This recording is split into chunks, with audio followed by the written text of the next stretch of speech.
Channel Injil Kristus ini dibuat guna menguatkan iman umat Allah.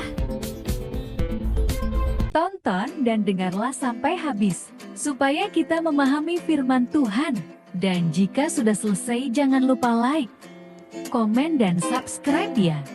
Kali ini tema renungan, iman, ketaatan. Tonton video ini sampai habis, biar memahami dan bisa dilakukan dalam hidup yang nyata. Iman, ketaatan. Ada orang yang beriman, belum tentu dia taat. Ada orang yang taat, belum tentu dia beriman. Saudara mungkin bingung mendengar apa yang saya baru ucapkan. Tapi nanti saya kasih satu cerita berdasarkan Alkitab. Saudara sering mendengar firman ini, tetapi dari apa yang saya mau sampaikan, nanti saudara akan mendapatkan sesuatu yang luar biasa, ya. Sehingga ada satu ungkapan begini. Satu on ketaatan lebih bermanfaat daripada 1 ton doa. Pernah nggak saudara ketika berdoa, saudara begitu menjadi capek, karena doa saudara berton-ton. Pagi doa, siang doa, malam doa, nanti subuh berdoa, doa terus. Itu namanya doa berton-ton. Tapi ketaatannya nggak ada. Sehingga saudara nggak usah heran, kenapa saudara tidak mendapat mujizat. Nah, tadi saya katakan, 1 on ketaatan lebih bermanfaat daripada 1 ton doa. Ini tema emang agak sedikit nggak seperti biasanya. Tapi saya mendapatkan ini ya, ketika kita ibadah secara online. Saya sering tuh share. Seminggu 2 kali saya bagikan khotbah-khotbah saya yang lampau-lampau, saya potong-potong. Ternyata jadi berkat juga. Dan saya mendapat sesuatu, tadinya saya pikir saya mau membawakannya di dalam live. Tapi saya pikir, nanti aja di ibadah umum. Apa yang saya sampaikan barusan, mungkin membuat saudara sebagian bingung ya. Nah, ada 2 model iman. Iman yang percaya tapi tidak taat. Cuman percaya tetapi tidak mempercayai, sehingga taatnya setengah-setengah. Contohnya adalah Petrus. Ketika dia berjalan di atas air ya. Kita baca dulu. Matius 14 ayat 27 sampai 31. Coba tolong dikeluarkan. Jadi saya mau ngambil 2 tokoh di Alkitab. Iman yang adalah pertama, percaya tapi tidak taat, atau taatnya setengah-setengah. Iman yang kedua adalah tidak percaya tapi taat. Nanti ada cerita tentang Panglima Naaman. 2 tokoh ini adalah pertama Petrus, kedua adalah Naaman. Ya, kita baca ya. Petrus kan muridnya Tuhan Yesus, dia pasti beriman. Tapi lihat, kalau ketaatannya setengah-setengah, apa yang terjadi? Tetapi segera Yesus berkata kepada mereka, tenanglah, aku ini, jangan takut, jangan di itu dulu. Enggak, balikin dulu. Plototin dulu 27. Firman Tuhan berkata, tenanglah, aku ini, jangan takut. Itu firman Tuhan. Harusnya Petrus pegang ini. Next.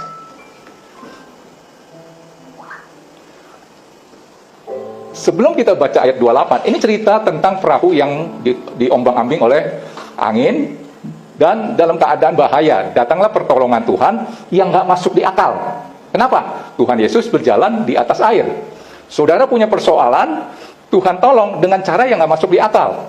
Tiba-tiba saudara diberhentikan. Padahal itu cara Tuhan memberkat, diberhentikan dari pekerjaan. Tiba-tiba saudara mendapat sesuatu, mungkin kehilangan. Itu sebenarnya cara Tuhan memberkati saudara. Sepertinya menyeramkan. Kok begini? Ya, saudara harus mengerti ini nih. Ini cerita yang tentang Yesus berjalan di atas air. Tadi ya, firman tadi berkata, tenanglah, aku ini, jangan takut. Lalu Petrus berseru dan menjawab dia, Tuhan, apabila engkau itu, suruhlah aku datang kepadamu berjalan di atas air. Next. Kata Yesus, datanglah. Maka Petrus turun dari perahu dan berjalan di atas air mendapatkan Yesus. Next. Tetapi ketika dirasanya tiupan angin, takutlah ia dan mulai tenggelam, lalu berteriak, Tuhan, tolonglah aku. Next. Segera Yesus mengulurkan tangannya, memegang dia dan berkata, hai orang yang kurang percaya, mengapa engkau bimbang? Sampai 31 ya? Oke. Lalu mereka naik ke perahu dan angin pun redalah. Kita bahas tentang Petrus dulu. Saudara, inilah yang saya katakan, iman yang pertama ya, dua model iman. Iman yang percaya tetapi tidak taat. Menurut saudara, Petrus ini taat atau tidak? Taat setengah-setengah. Balikin lagi dari mulai ayat ini ya. Dari mulai ayat ini ya. Kan Tuhan Yesus bilang begini, tenanglah, perhatikan kata-kata tenanglah, aku ini jangan takut. Itu firman Tuhan. Ayo, terus. Lalu Petrus berseru kan, menjawab dia, Tuhan, apabila engkau itu, suruhlah aku datang kepadamu berjalan di atas air. Next lagi. Kata Yesus, datanglah, maka Petrus turun dari perahu berjalan di atas air mendapatkan Yesus. Dia taat dong, dia turun. Taat dalam arti, marilah, datanglah. Dia taat. Tapi apa yang terjadi? Next. Dan ketika dirasa tiupan angin, takutlah ia. Dia udah gak taat lagi nih. Padahal firman Tuhan berkata, aku ini tenanglah, jangan takut. Firman yang selanjutnya dikatakan apa? Sebelumnya. Ini biar mantep. Tenanglah, aku ini jangan takut. Petrus taatnya setengah-setengah. Nah ini saya katakan, iman yang tanpa ketaatan, mujizatnya kalau kasih persentase hanya 50%. Taat tanpa iman, nanti saya bahas di Panglima Naaman, itu mujizatnya 100%. Petrus taatnya, marilah, datanglah. Dia taat tuh, dia datang, dia turun kan. Tapi cuma sekedar di situ aja. Apa? Datanglah. Tapi tidak merasa apa? Tenang. Karena firman Tuhan berkata, tenanglah, aku ini jangan takut. Dan apa yang terjadi? Datanglah, maka Petrus turun dari perahu dan berjalan di atas air mendapatkan Yesus. Tetapi ketika dirasakannya tiupan angin, apa yang terjadi? Takutlah ia. Udah gak taat lagi nih. Kan firman Tuhan bilang, ini aku, tenanglah, jangan takut. Takutlah ia dan mulai tenggelam. Kenapa? Dia udah gak tenang lagi. Ketika dirasakan apa? Tiupan angin. Saudara nangkap? Ini contoh Petrus. Saudara, mungkin saudara rajin beribadah, rajin menyembah Tuhan, memuji Tuhan. Tapi jujur aja, saudara punya ketaatan yang 100% apa enggak? Ini contoh Petrus ya. Ini Petrus. Petrus tenggelam karena tidak taat 100%. Dia taatnya setengah-setengah. Padahal firman Tuhan berkata, tenanglah, ini aku, jangan takut. Ini aku, maaf ya, enggak fokus lagi kepada Tuhan. Padahal firman Tuhan jelas, tenanglah, ini aku, jangan takut. Dan firman Tuhan yang diucapkan oleh Tuhan Yesus di ayat 27, itu dilanggar semua. Tenanglah, jangan takut, ini aku. Dilanggar tuh. Jadi nggak tenang ketika dia merasakan hembusan angin. Saudara menjadi tidak tenang, mungkin waktu di gereja saudara mendengar firman, saudara kuat. Begitu keluar dari gereja, saudara dapat berita ini dan itu hembusan angin. Mulai saudara bimbang. Saudara nggak tenang lagi. Saudara mulai takut. Kata-kata inilah aku, saudara disuruh fokus hanya kepada firman Tuhan. Saudara tidak lagi fokus kepada firman Tuhan, tetapi saudara mulai fokus kepada berita-berita dunia. Apa kata dunia? Mungkin saudara masih ingat di bulan Juni, di mana COVID model Delta itu memang sangat membahayakan. Saya pun terpapar ya, tanggal 17 Juni itu saya merasa meriang. Saya pikir saya sakit masuk angin, di kerik memang merah. Batuk ada.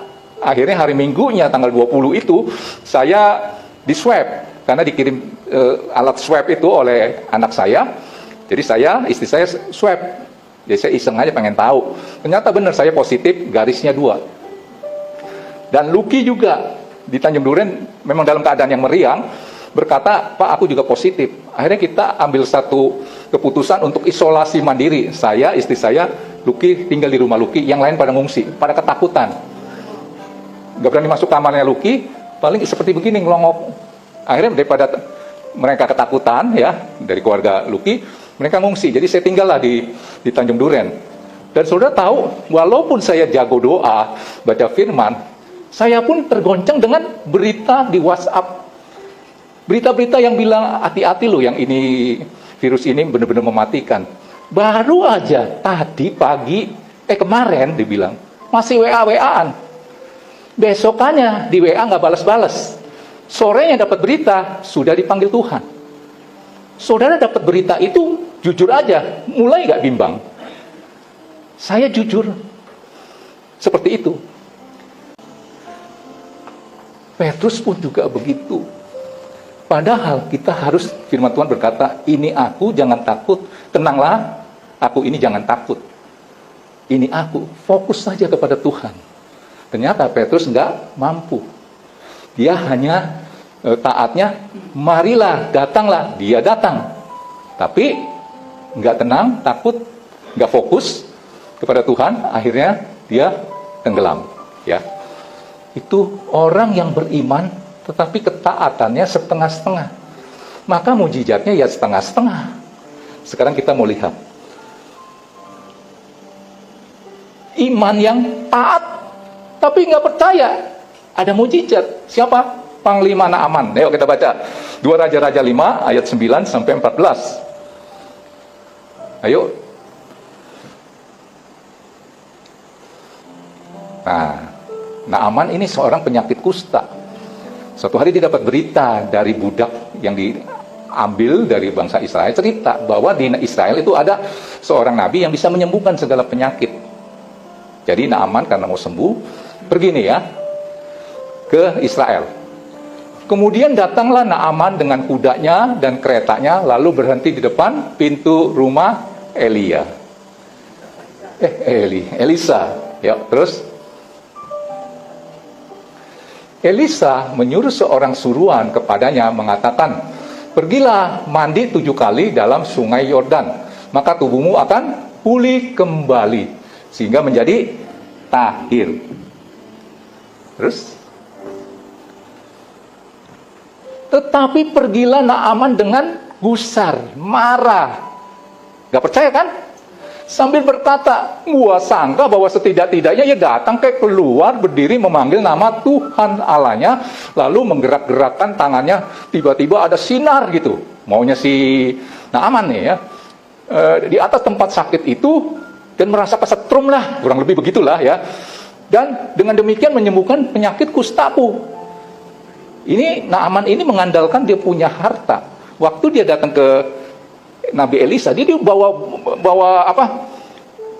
Harta. Coba ayat 5 dulu sebentar sebelum kita lanjut. Ayat 5. Ayat 5, cepat. Tuh, ya. Maka jawab Raja Alam, baiklah. Nah, langsung ya kita baca yang di B-nya. Lalu pergilah Naaman dengan membawa sebagai persembahan 10 talenta perak dan 6.000 sikal emas dan 10 potong pakaian. Dia pikir dengan hartanya ini dia bisa sembuh nih. Mengandalkan apa? Harta. Segala sesuatu diukur dengan uang. Ayo kita lanjut lagi tadi. Ayat 11, tadi ayat 12. Naaman marah, kurang ajar, gua ini kan panglima. Gua udah bawa harta benda, maksudnya kekayaannya untuk tunjukin, ya maksudnya untuk memberi upah kepada Elisa. Elisanya kagak keluar, tetap ada di dalam. Yang keluar mah bujangnya. Bujangnya cuma ngomong, suruh mandi 7 kali. Tersinggung dia. Dia nggak percaya. Dia ngomong begini kan, bukankah Abana dan Parpar, sungai-sungai Damsik, lebih baik dari segala sungai di Israel? Bukankah aku dapat mandi di sana dan menjadi tahir? Ini pemikirannya si Naaman. Kemudian berpalinglah ia dan pergi dengan emosi, panas hati, naik darah, kesel sama si Elisa, nggak percaya. Next. Tetapi pegawai-pegawainya datang mendekat serta berkata kepadanya, Bapak, ini pegawainya yang ngomong nih ya, yang memprovokasi lah. Seandainya Nabi itu menyuruh perkara yang sukar kepadamu, bukankah Bapak akan melakukannya? Apalagi sekarang, ia hanya berkata kepadamu, mandilah dan engkau menjadi tahir. Jangan dilanjut dulu. Pertanyaan saya, Naaman ini percaya apa enggak? Jawab yang jujur. Kagak. Dia nggak percaya. tapi dia lakukan. Nah, ini namanya iman yang tidak percaya tapi taat. Next. Maka turunlah ia dengan perasaan apa? Marah. Nggak mungkin dengan tersenyum, dengan damai. Setuju nggak saudara? Mukanya pasti mukanya asem, kesel. Di jauh-jauh, ya udah deh. Daripada ini, mandi ya mandi deh. Itu sambil ngomel-ngomel tuh. Emosi, marah, naik darat, naik pitam tuh. Maka turunlah ia membenamkan dirinya 7 kali dalam sungai Yordan sesuai dengan perkataan abdi Allah itu. Lalu mujizat terjadi nggak? Lalu pulihlah tubuhnya menjadi kembali seperti tubuh seorang anak kecil ya, seorang anak, dan ia menjadi tahir. Ini yang saya katakan, tidak percaya tapi taat, terjadi mujizat. Iman yang pertama tadi saya cerita tentang Petrus, percaya tapi taatnya setengah, atau mungkin nggak taat kita. 1 ton ketaatan lebih berharga daripada 1 ton berdoa. Maka saudara yang ada di tempat ini mulai nggak malas berdoa. Doamu jadi capek karena doamu bertonton tapi tidak ada ketaatan yang cuma 1 on. Ada, jangan salahin Tuhan. Saudara sini mulai kecewa. Rasanya doa saya udah kenceng. Pagi, siang, sore, malam, subuh. Udah deh, doa terus. Tapi tidak terjadi mujizat. Kenapa? Ya nggak ada ketaatan yang tadi saya katakan. Saudara nangkep ini? Haleluya. Saudara, saya harap saudara menangkap sesuatu ya. Ilustrasinya beginilah. Petani ini percaya nih ya, dia nanam apel nggak mungkin keluarnya jagung. Itu kan kepercayaan dia, tetapi dia tidak melakukan penaburan itu. Nah, ada yang petani yang sebenarnya nggak gitu percaya, ya suruh nabur ya nabur, terjadi nggak tuayan. Saudara nangkep ini ya. Jadi, kesimpulan adalah iman tanpa perbuatan pada hakikatnya mati. Ayat terakhir, Yakobus 2 ayat 17. Ayo cepat. Yakobus 2 ayat 17. Demikian juga halnya dengan iman. Jika iman itu tidak disertai perbuatan, maka iman itu pada hakikatnya mati. Benih iman itu mati. Benih biji labu, saudara rebuskan mati, saudara tanam, nggak akan dapat apa-apa. Saya kesaksian ya. Saya nggak tahu saudara sudah menangkap nggak sesuatu di mana saya bilang, saya dapat persoalan, saya dapat masalah. Saudara mungkin sebagian bertanya, persoalan masalah apa ya?